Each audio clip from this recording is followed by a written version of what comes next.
Thriller সিনেমার নাম শুনলেই নড়েচড়ে বসে এরকম মানুষের অভাব নেই দুনিয়ায়। বিশ্বের সবচেয়ে বেশি সিনেমা প্রেমী যে জনরার হয়ে থাকে, টান টান উত্তেজনা আর রোমাঞ্চের টানে ভর করে অন্যরকম এক জগতে হারিয়ে যাওয়ার অনুভূতি তো অন্য কোনো সিনেমাতে পাওয়া যায় না। চলুন জেনে নেওয়া যাক এরকম 5টি সিনেমার নাম। থ্রিলার প্রেমীদের জন্য প্রথমেই যে মুভিটি রয়েছে, শুরুতে একটি প্রাইভেট কারে ইন্টিমেট অবস্থায় দেখা যায় একজন পুরুষ ও নারীকে। তাদের কথোপকথনে বোঝা যায় লোকটি বিবাহিত এবং সাথে থাকা মহিলাটি তার বিবাহিত স্ত্রী নয়। হঠাৎই সেখানে খুন হয়ে যায় তারা। এরপর সুপারি কিলার ও পুরোদস্তর এক ভদ্রলোকের দেখা হওয়া, দুজনের রাতভর শহর জুড়ে ট্যাক্সি ক্যাবে ঘুরে বেড়ানো, একজন বার ড্যান্সারের সাথে ভদ্রলোকের ঘনিষ্ঠতা, এরপরে মধ্যরাতে একজন মধ্যবয়সী মহিলার সাথে দেখা হওয়া অসাধারণ এক সাসপেন্স তৈরি করবে। কেন সেই ভদ্রলোক নিজের ফ্ল্যাট বুকিংয়ের 10 লক্ষ টাকা অফার করে ক্যাব ড্রাইভারকে? কে এই ভদ্রলোক? কি হয়েছিল তার শেষ পরিণতি? বলছিলাম 2024 সালের 22 মার্চ মুক্তি পাওয়া ওড়িয়া মুভি যাযাবর 2 এর কথা। সাসপেন্সে ভরপুর এই মুভিটি না দেখে থাকলে এখনই দেখে ফেলুন।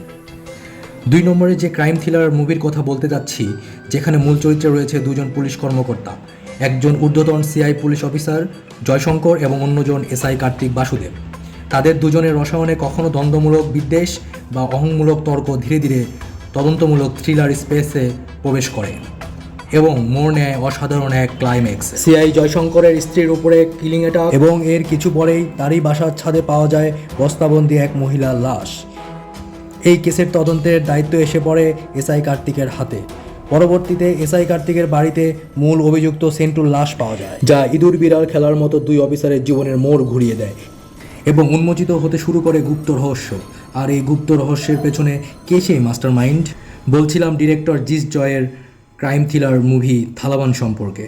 মুভিটি মুক্তি পেয়েছে 2024-এ 24 মে। দর্শক, এই মুভিটির প্লট পুরো সময় আপনার স্নায়ুকে সজাগ রাখবে। থ্রিলার প্রেমীরা অসাধারণ এই মুভিটি না দেখে থাকলে অবশ্যই দেরি না করে এখনই দেখে নিন।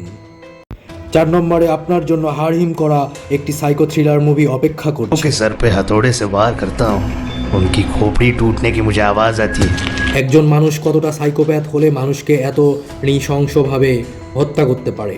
শহর থেকে একের পর এক গুম হয়ে যাচ্ছে পুলিশ অফিসার, আর পরদিনই মিলছে তাদের বিভৎস মৃতদেহ। ঘটনার পিছনে থাকা সাইকো কিলার কেনই বা পুলিশদের টার্গেট করছে? শেষ পর্যন্ত কি ঘটতে চলেছে? যারা রাস্তাসানের মতো মুভি খুঁজছেন তারা চোখ বন্ধ করে দেখে নিতে পারেন। আমি গ্যারান্টি দিচ্ছি, মুভি দেখতে বসলে আপনি শ্বাস ফেলারও সময় পাবেন না। এতক্ষণ ধরে যে মুভিটির এক্সপ্লেনেশন শুনলেন তার নাম আঞ্জাম পাথিরা। চলুন এবার 5 নম্বর মুভিতে চলে যাই।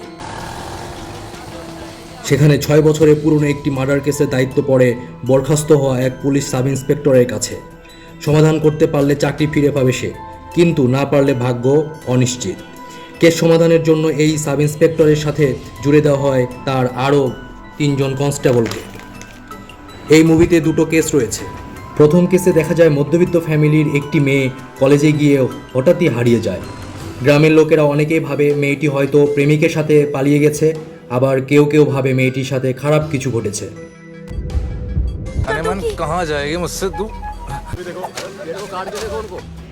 দ্বিতীয় কেসে দেখা যায় 3 মাসের প্রেগনেন্ট একটি অবিবাহিত মেয়ের আকস্মিক মার্ডার হওয়া।